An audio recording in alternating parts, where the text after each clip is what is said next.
Pro Ball Spark. You want good words? Data languager. Talk real sports with a real man. Come after me! I'm a man! I'm 40! And now, here's the be-all, end-all, know-it-all of high school, college, and pro sports. Aaron Skinny Count with the Skinny on Sports. We're talking about practice, man. I'm the MVP. Good Boomtown Grill Thursday out there, Western Oklahoma. Welcome to the Skinny on Sports, right here on 98.1 FM, the Sports Animal. Glad to have you along for the next hour. Man, it's amazing to watch people try to rewrite history. How so? With everything that happened back in the COVID times with that little weasel, Anthony Fauci. Watching all his buddies in the media who were the biggest problem of all.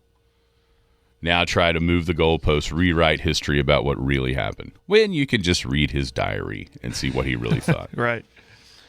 That was a disgrace yesterday. Oh, man. You knew it was happening. Yeah. But when you have a full blanket pardon and you refuse to answer questions, I'm going to say you're guilty of something. Full-on admission of guilt. And the thing about it is, nothing's going to happen to him. All right, anyway. Speaking of, there is an athlete that has a chance to do the funniest thing ever. Okay. And prove that athlete's point. The funniest thing ever. Right now. I'll tell you who that is at the end of the show. MLB stuff. How comfortable are you with your Rangers winning the division or making the playoffs? How comfortable am I with the Cubs? Trade deadline. Will it be a dud or is it going to be a factor in deciding who wins the World Series? And some interesting trends with season-long run differentials. We got the NFL. I think it's a big year for some really highly drafted guys from the past, from the last few years, that maybe haven't made the mark that you thought they'd make, or maybe it could be, some of them, quite frankly, could be on the verge of being out of the league. And then one guy that is a total enigma, because if you just look at what he's done, you'd be like, oh, yeah, he's fine. But the way that it's happened, I think a lot of people are super-duper questioning his abilities. We'll talk a little bit about where would Baker go next? Where would he fit next? Yesterday's here's Sean McVay. No. Fired out, been talking to Aaron Donald, making a return to the Rams. Would it be a wrap? If Aaron Donald returns to the Rams? Just send him the Lombardi and don't play the season? Keep everybody a year fresher? College football. I found a great list, and it's most wins in the college football era without making a college football playoff appearance. So we can go through that, see how many you can get. I've wrote down a bunch of them. Who's got the best chance this year off that list? Then who's got the best chance to be in the college football playoff this season? And then an over-under on 2.5 to make their first appearance. 225-9698 is the phone or the text line. It is 225-9698. Give us a call, shoot us a text. We can talk about any of those things, whatever else might be on your mind. Feel free to chime right in at 225-9698. If you're going to be outside the listening area, stay in touch with the show a couple ways. Log on to kadsam.com or download the app. Paragon app's got it all. It's got radio. It's got the Penny News. Brand new edition of the Penny News is out right now. Go pick up a free copy of the Penny News at your favorite local newsstand or check it out online at thepennynews.com. Big Elk and Paragon TV, 4 weeks from tomorrow, I think, is kickoff. The Shawnee Wolves in town. So that'll be here before you know it. And then be here before you know it, it's tonight. Pick it in the park tonight, 8 o'clock, free. Bring your lawn chair, bring your ice chest, your family, your friends. Brian White from the Damn Quails, JC from the Back Roads, Cody Brewer, Dean Jackson. Snow Cones Fresh Lemonade available for purchase. Picking in the Park is tonight, 8 o'clock at Ackley Park. Good morning, Jared Atha. How are you? I'm just fine. How are you today? I'm good. I'm good. All right, so I came across this list yesterday, and it is the most wins in the college football era without making a college football playoff appearance. And it's been long enough. I mean, since we've had, and it doesn't, it's not counting the BCS. It's starting at the 4-teamer in 2014, counting as the playoff era. Just looking at the total wins of some of these teams. So, who do you think has the most wins in college football to not make the playoff in the playoff era?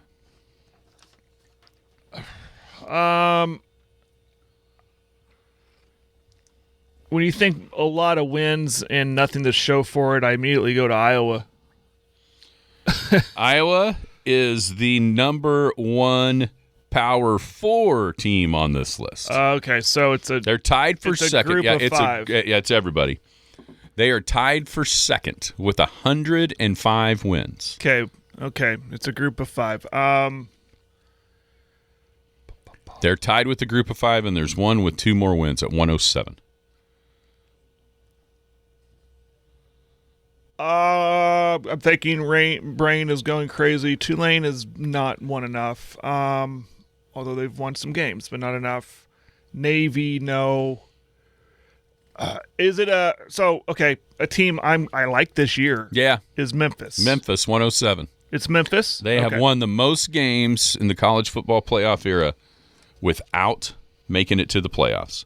107 wins for the Memphis Tigers, and yet to make a playoff appearance. Well, it makes sense. It's hard. I mean, you got that automatic bid for one of those group of five. Yeah, it's hard. It's hard. You have to win. Outside of last year, when we saw 2. Sure. Yeah.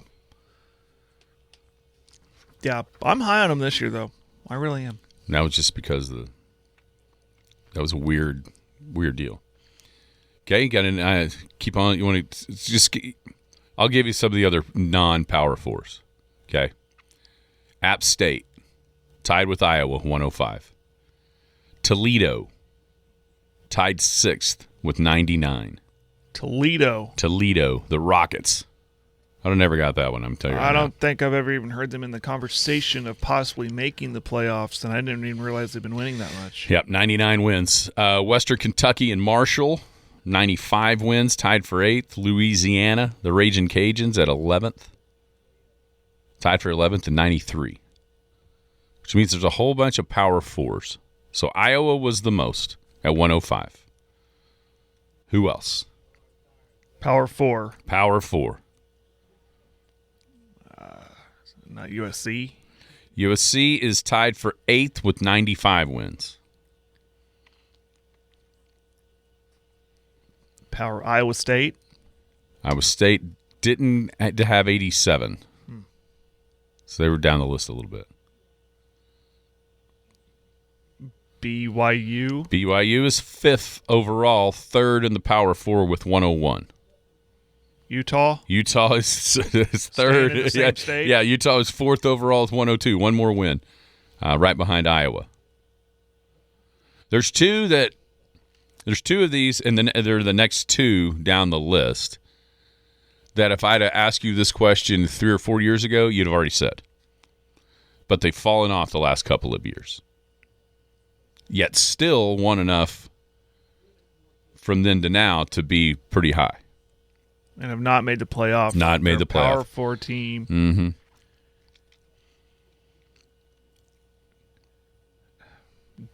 Duke? No. You're thinking too hard about one of them. I'm going through my head like, one of them. no, they've made it. One of them's just, right here. Is it Oklahoma State? Oh, yeah, 93. So think about that. It's easy to forget about them after the last 2 seasons. That's what I'm saying. That's the other team is like that too. Because I'm telling you, 4 or 5 years ago, if I'd asked you this question, you'd have said both of these, bam, right off the bat. Yeah, OSU's won 4 games in the last 2 years. Right. 3 games in the last 2. So think about that. They went 1-11 and 3-9 or 2-10. So if they were on their normal pace, they would be up there with Iowa. So would this other team. Baylor? No. Michigan State? No, they've made playoff. Yeah, they made the playoff. I don't know. That conference. In the Big Ten. Penn State's made it. It's not Rutgers. It's not Maryland. Who has spit the bit the last few years that was consistently very good, just not quite good enough to make the playoff? Rose Bowls. Oregon's made the playoff. Washington's made the playoff. SC we've already mentioned. UCLA? No. I don't know. Who is it? Wisconsin. Oh, Wisconsin. 99 wins, tied with Toledo for 6th overall, 4th in the power. You see what I'm saying, though? If I'd asked you that 4 or 5 years ago, you went, Wisconsin, OSU. Right. And they just, especially the last couple for Oklahoma State, Wisconsin's been sort of more on the gradual trend down. 100% have been. With them. So out of all those, some others down the list a little bit further, right under OSU is NC State with 92, Kansas State with 91. Almost said Kansas State. Houston and Louisville with 90. Florida, 88. Missouri, 87. Just an idea of some others. So, who's got the best chance to make it to the college football playoff this year off of this list? USC. I'll say USC. I'll say BYU. And Memphis as the group of 5. I think I've said that before with Memphis. In that order. What do you think? Let me look. Considering Utah over there? No, not really. Hard for me to. If I think if that's the case, then that'd mean like 3 Big 12 teams are in. That's hard to pull. That's hard to do for that me. ain't happening. It'd have to take. I think we're all assuming Tech will get in, and who will join them, and I think it'll be BYU. Well, and that's the crazy part. Nobody's got to join them yet in the 12-teamer. It's just been one Right. Big 12 school. Right. Let's see. BYU.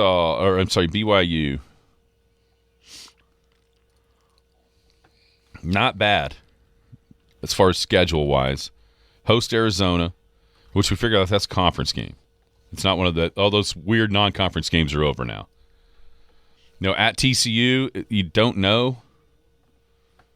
TCU seems like that team about the time you think they're going to be awful, they pop up and they're pretty good. Obviously, Notre Dame at home will be a massive game to help bolster.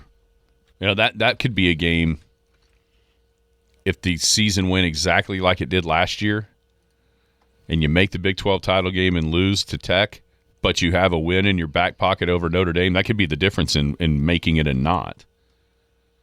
At Utah, Arizona State at home, at Kansas, Baylor at home. And I would put BYU just slightly ahead of USC because of the schedule.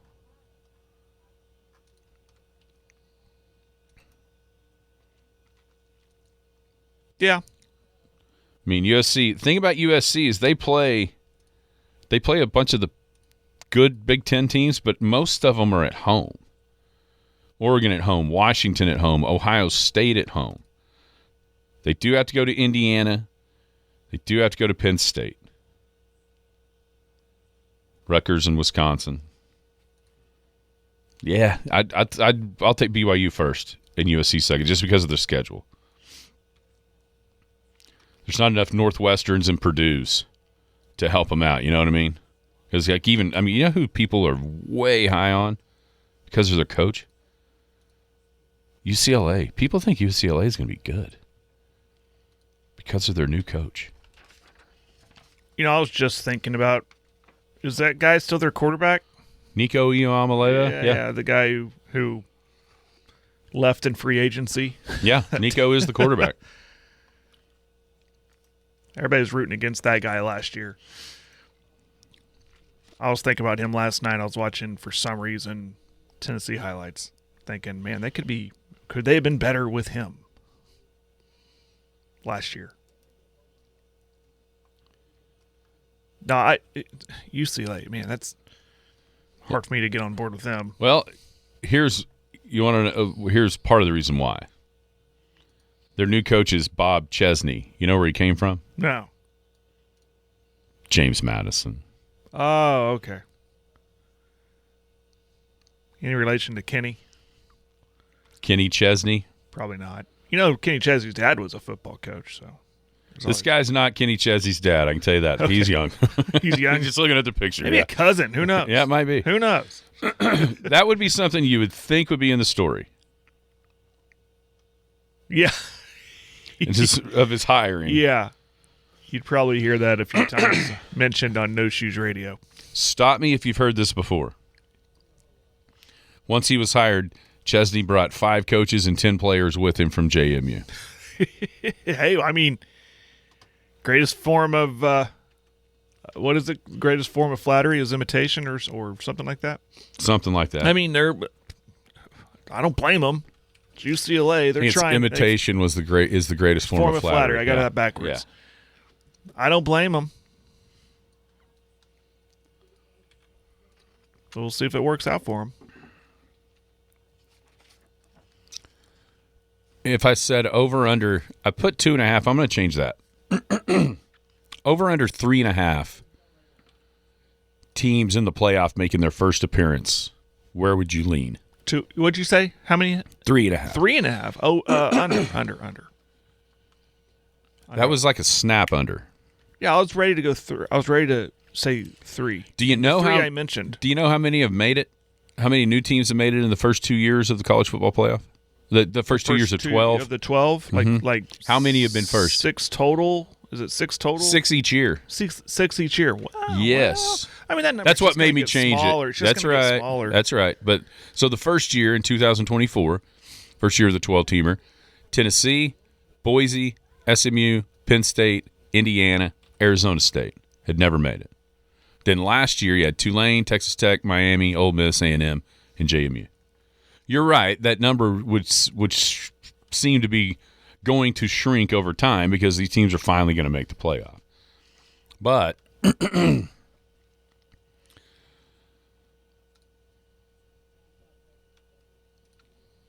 there's still some Big Ten teams out there that haven't made it. There's still some SEC teams that haven't made it. Obviously, a bunch of Big 12 teams haven't made it. What do you think? I'd probably go over one more time in a number like that, and then I think you'll start to see it settle down so you think closer to like 2 or 3. Yeah, like each year. But for right now, I mean, like you said, Memphis. I think a lot of people like UNLV as a possibility as far as that goes in the race for that. A team that's coming to Norman, New Mexico. Some people like to possibly be that group of 5 team. Yep. I've heard that. So you have some options there, and that feels like it's still so small of those group of 5s that have made it. You got your odds are better having somebody that hasn't than somebody that has right now. And then there's a handful from the Power 5 conferences. So I could see 4 or 5 again this time. If that's why I think 12 is where it needs to stop. And I know that's a whole nother show. We can have a discussion of 24 versus 12. But I think we're too quick to go to 24. Let's continue to write out 12. I don't know. That's where I like it. But yeah, it gives other schools opportunities. 24 just seems so diluted. But the 12 I think is perfect. I think it goes with parity. Yeah. 10 years ago, 12 would have been way too many. Mm-hmm. But now you're seeing, think about the teams that didn't make it last year. Most notably Notre Dame and Texas. And BYU. BYU considered that. But I mean, I'm talking about as far as winning it. Oh, right. I don't know if anybody was going to think BYU could win the whole thing, but there's people right now that'll tell you if Texas or Notre Dame could have snuck in, they could have won the whole thing. Right. And I think that number will shift larger the more parity continues to infiltrate the sport. I mean, there was a decent argument to be made when it went to 4 that it should have never left 4 because there wasn't 4 teams good enough to win it. You know what I mean? Mm-hmm. That is something that came. That's a big story out of Big Ten media today. Yesterday was Tony Petitti, the Big Ten Conference Commissioner, talked about that, and how much support is growing for the 24-team playoff, and he laid out some reasonable reasons, I thought, if you want to support that. One, and the main one he said was as the conferences get bigger, the imbalance in schedules within the conference grows. And we see that in those giant conferences. You're like, okay, that's the first thing you look at, right? Mm-hmm. You've got a handful of teams you think, okay, they can make the playoff. And so you look at their schedules. All right, who plays who? Oh, my gosh, how we harped on Indiana 2 years ago, at least I did, harped on Indiana 2 years ago, how ridiculous that schedule was, even though they were pretty good. It was like they have one game they can lose. Look at who they're playing. And I kind of agree with what he said about that, because and another thing that's would help the viewing experience, maybe not necessarily the first round of the playoff, but throughout the season, is if you stay at 12, what are you going to see before conference play? Are you still seeing these great matchups because everybody's scared to death to lose a game, end up with an extra loss, and not make the playoff? If there's 24, then you're looking at teams not nearly as worried about challenging themselves out of conference. The conference championship weekend goes away, which I don't care about that. I don't mind that either. You know, we've gotten decently lucky in the last couple of years to not see a bunch of rematches, and especially rematches that don't make any difference. I mean, yeah, it's cool to see Indiana and Ohio State. It made no difference. You know what I mean? Right. I mean, it didn't make any difference at all. That needs to be a playoff game later down the line. They were both getting in. Oh, yeah, and way high seeds. Right. So, and I think that then if you did it that way, and I'm not 100, I don't know that I like it either, but he was kind of throwing it out there. Well, then you could sort of create play-in matchups within your conference. I mean, how much better would it be to watch, Florida and Texas A&M playing for a spot in the playoff? Right. You know what I'm saying? Oh, yeah. USC and Wisconsin playing for a spot in the playoff as opposed to the Big Ten title game that nobody cares about. When it's, you go, I'd rather watch Ohio State and Indiana. Would you? A game that doesn't matter, the winner of, other than a Big Ten trophy? Or would you rather watch this game where everything matters? The whole season's on the line. Yeah. I think that is opportunities at least to create those types of games is what he was talking about. It makes sense. I'm not one of those because I'm not sure how diluting we are. I'm not sure how much we are diluting the field because I think there's more teams in the field that can win it than ever in college football. This isn't 15 years ago when it was either Bama or Clemson or Florida. This isn't that. Yeah. There's so many more teams that have a chance to win on the right under the right circumstances because of the rules. Right. So that I'm getting closer. I think we would try 16 first. And like you said, not just jump from 12 to 24. But I get when that first was floated, a year or two ago, It was like, what is he talking about? But then as you see the season start to play, the couple of seasons play out, you're like, maybe this makes more sense. And it probably gets more of a college basketball tournament feel than football's ever had. Making more games means more chances for upsets. Haven't really seen that yet, particularly. Not in the 12 team. But, okay. Not in any of the versions. We haven't – the team – I haven't seen just a Cinderella run. Not really. Arizona State was the closest. Yeah. Because even though they had the bye, it was just because they won the Big 12, and nobody thought. And then they got, if they win that game against Texas, now you've actually got, you might have created a Cinderella. Uh-huh. We haven't really done that yet.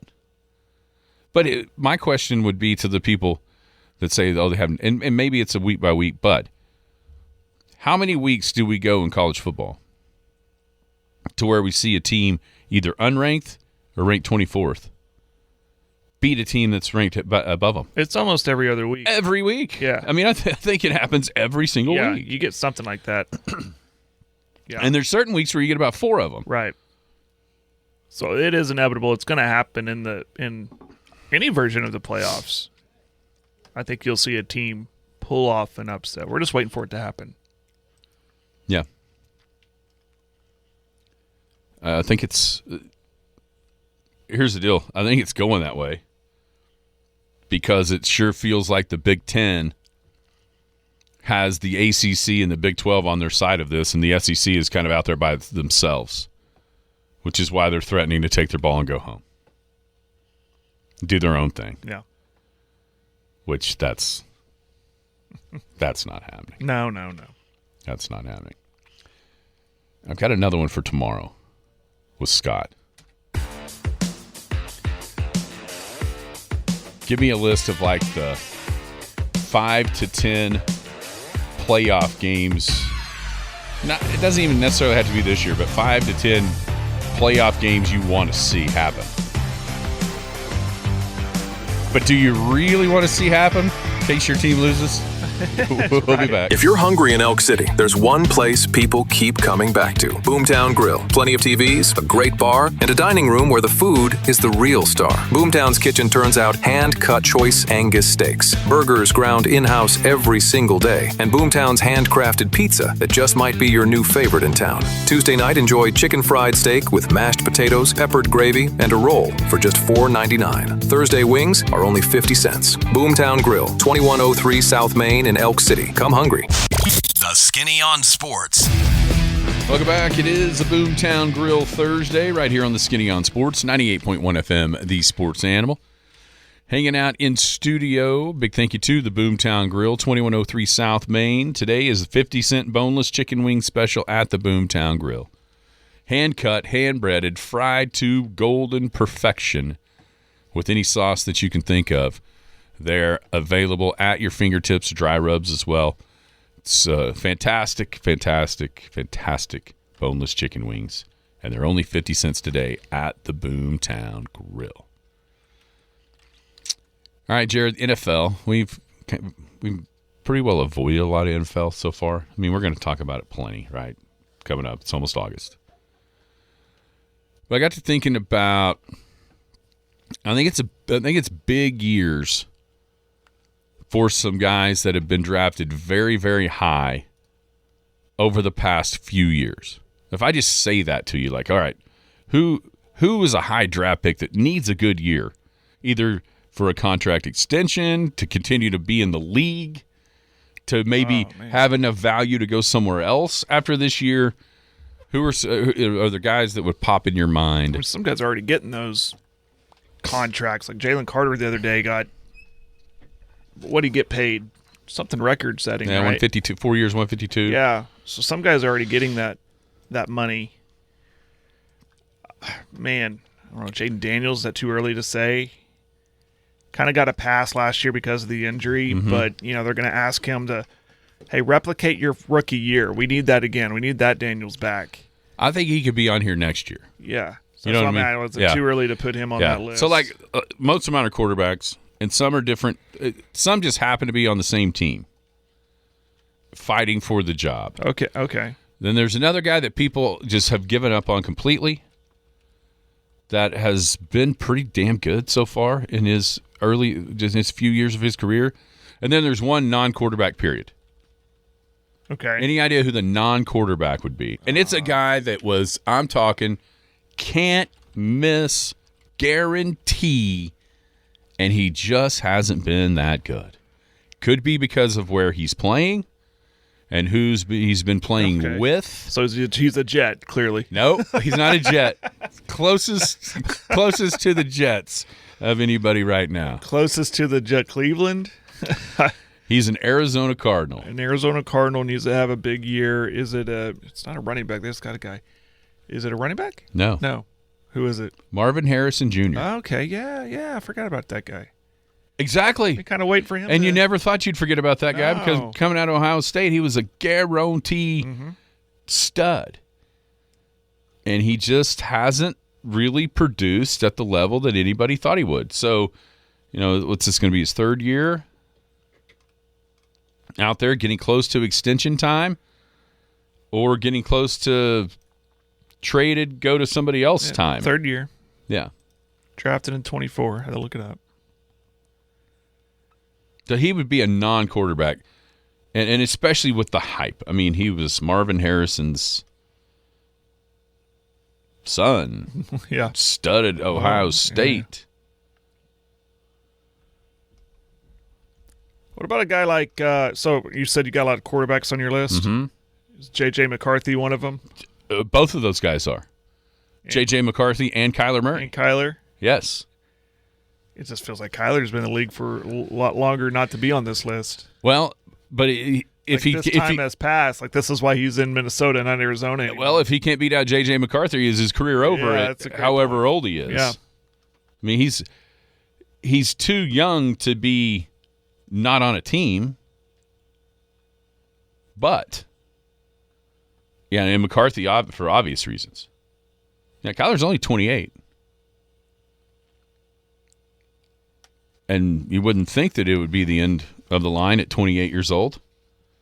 But if he can't beat out J.J. McCarthy, then who else wants him? And for J.J. McCarthy, you're like, if I can't beat out Kyler Murray, well, what's my future look like? Right. At 23, you figure he's getting a shot somewhere else. Oh, yeah. But not in Minnesota. He'll find a spot.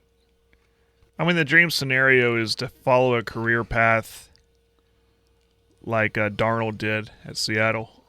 If you can't beat out Kyler. Winds up in, find a place that you can replicate what Darnold just did.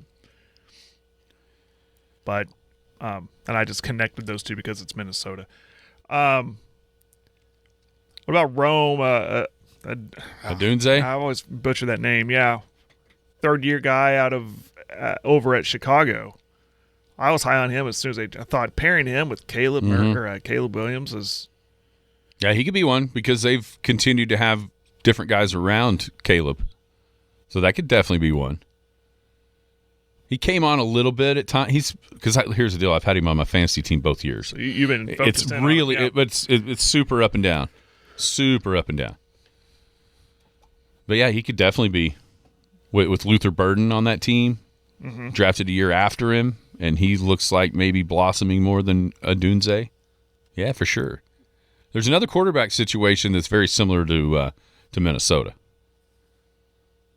Is it in Atlanta? It is in Atlanta. Is it Penix Jr.? Penix and Tua. Yep. Now Tua and Kyler, obviously, same sort of situations. I think Tua's is a little bit more urgent, just because one hit and he's done. That kind of you hate to put that in, but that's always going to be a caveat for anybody to say, you know what I'm going to turn the reins over to my franchise? Tua. It's always going to be a concern of his history with concussions. And then Penix, people really looked at them when they drafted Penix going, what are you doing? Using the 8th pick when you already got a guy there that's been successful in the league? It's just like, what is happening? Even Arthur Blank was going, what are you doing? I felt that video, it looked like he was just chewing out his GM. Yeah. His GM looked like a dog cowered in the corner, like, oh no, I'm in trouble. So he's about to whip me with the rolled up newspaper. So Penix better be good this year for that to work. Yeah. And you can tell both places aren't 100% sold on those guys. Otherwise, Kyler Murray and Tua wouldn't be in Minnesota and Atlanta to try to push for that job. Then there's a guy that I do believe is on this list, But he has far exceeded anything that the rest of these guys have done in his short career. What position? Quarterback. Still quarterback. Yes, quarterback. What year? This will be his 4th year. And let me before you figure out who it is.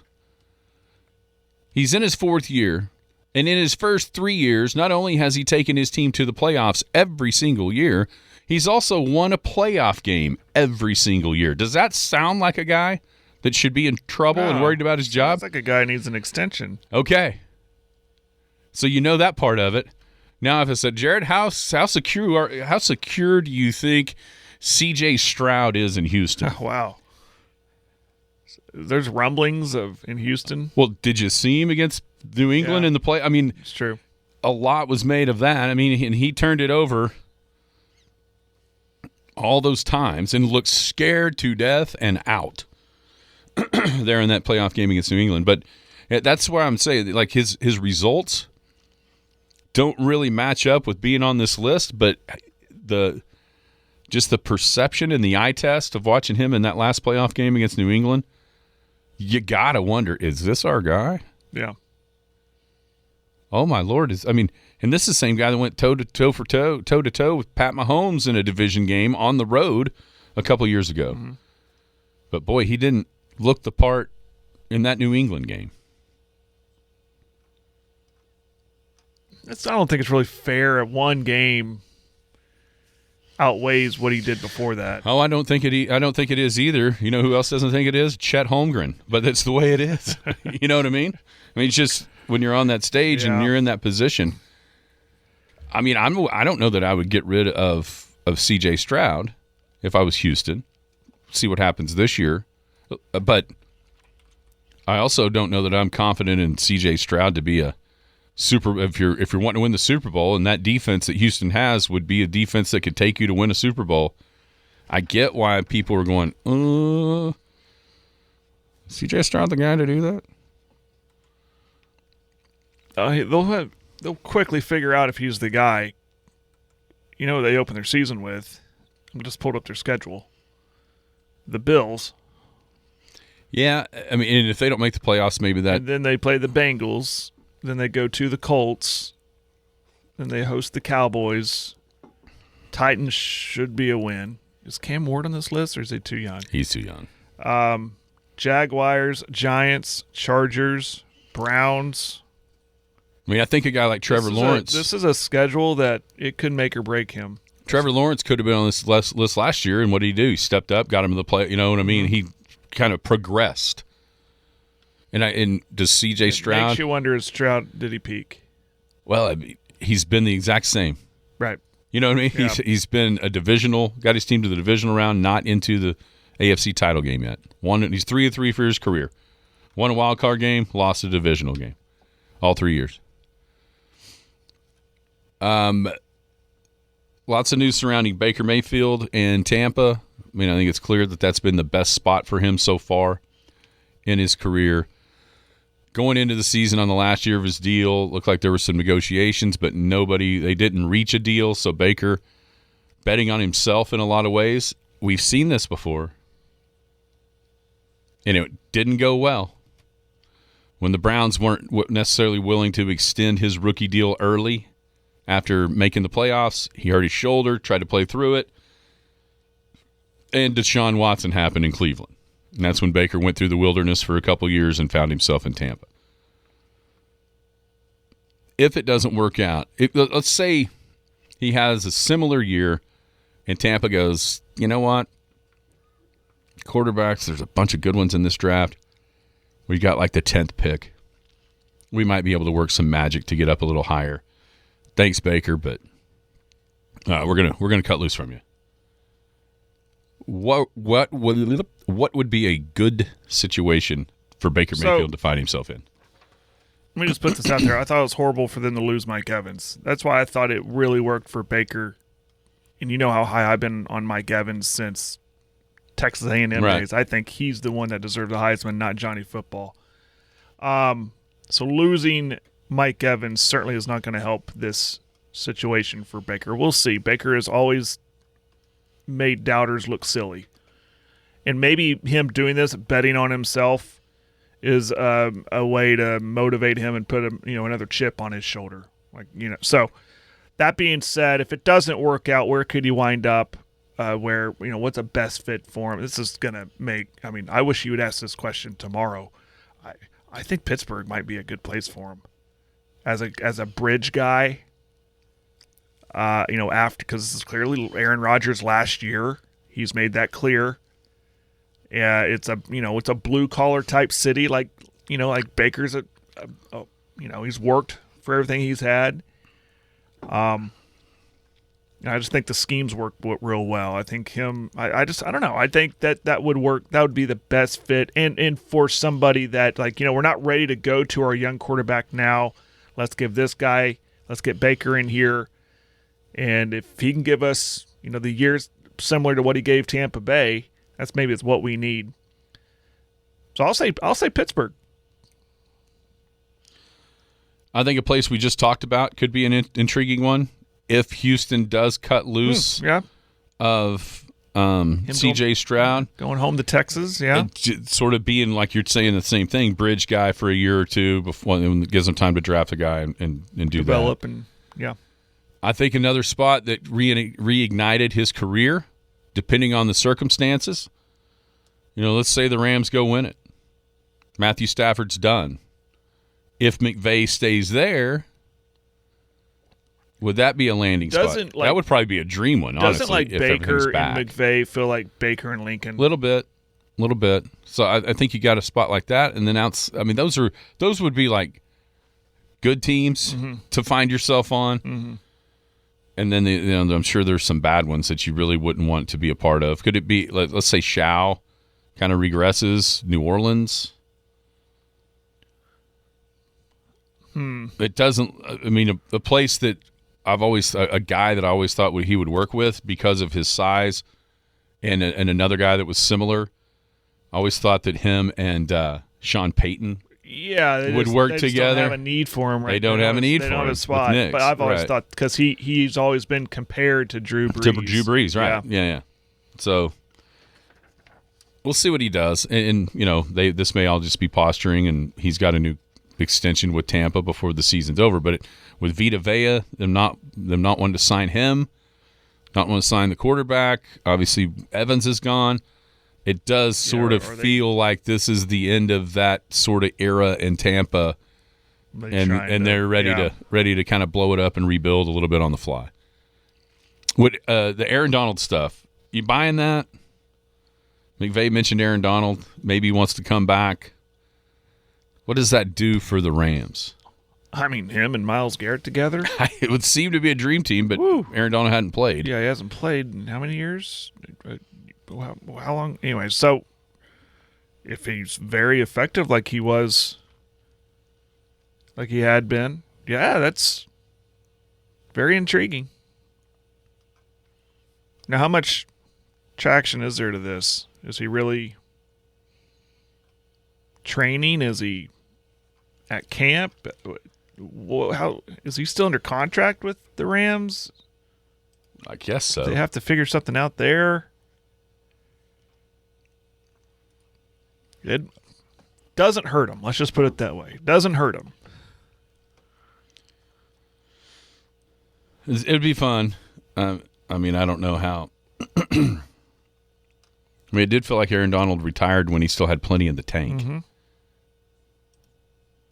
I'm not sure it puts them to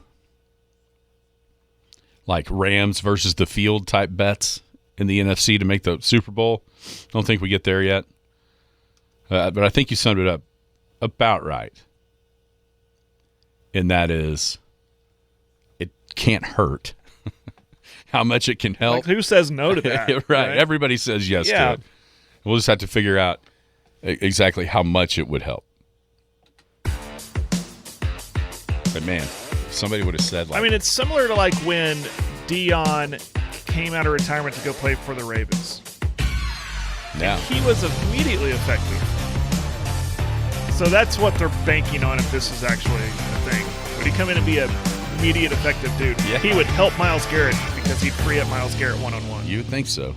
If you're hungry in Elk City, there's one place people keep coming back to. Boomtown Grill. Plenty of TVs, a great bar, and a dining room where the food is the real star. Boomtown's kitchen turns out hand-cut choice Angus steaks, burgers ground in-house every single day, and Boomtown's handcrafted pizza that just might be your new favorite in town. Tuesday night, enjoy chicken fried steak with mashed potatoes, peppered gravy, and a roll for just $4.99. Thursday wings are only 50 cents. Boomtown Grill, 2103 South Main in Elk City. Come hungry. The Skinny on Sports. You can't say on the air. Don't worry, nobody's listening anyway.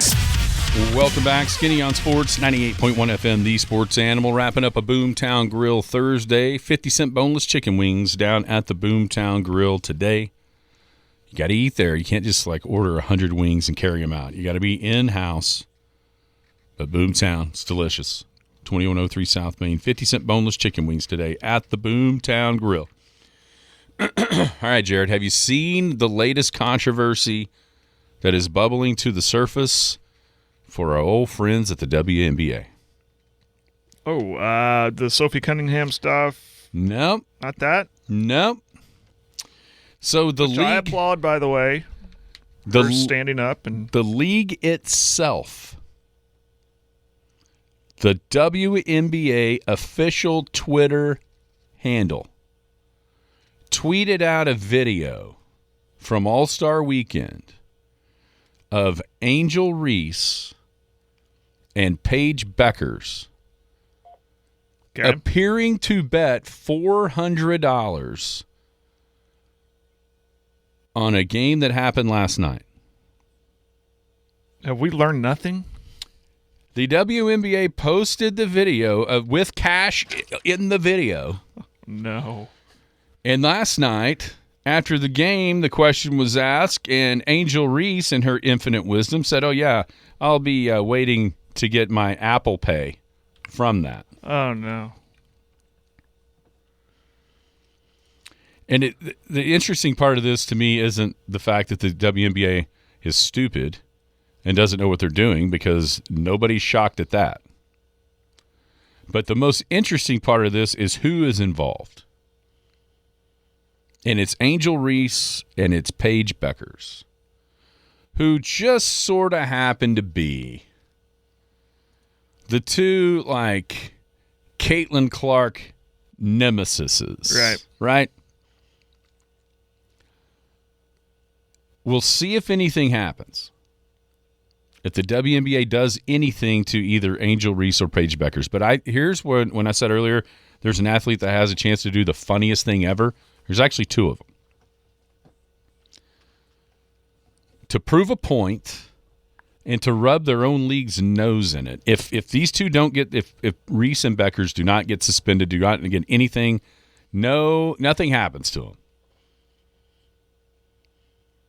If I'm Caitlin Clark and I'm Sophie Cunningham, I'm making a similar video, but since they're on the same team, like a daily fantasy wager. Okay. Just say, if you're not going to do anything about them, then we're going to do it too. Yeah. Just even worse, because they're talking about their own stats. Yeah. But even worse, just to see what that league would do. What are they going to do, ban them forever? That would be that would be the only worry about this if you're Caitlin and Sophie, was that they would do something ridiculous, even though they're not going to, because of who it is. Ban them forever. They could still go make money in Europe. We're big three. They can make more money. Have you ever seen endorsement deals? Have you ever seen a league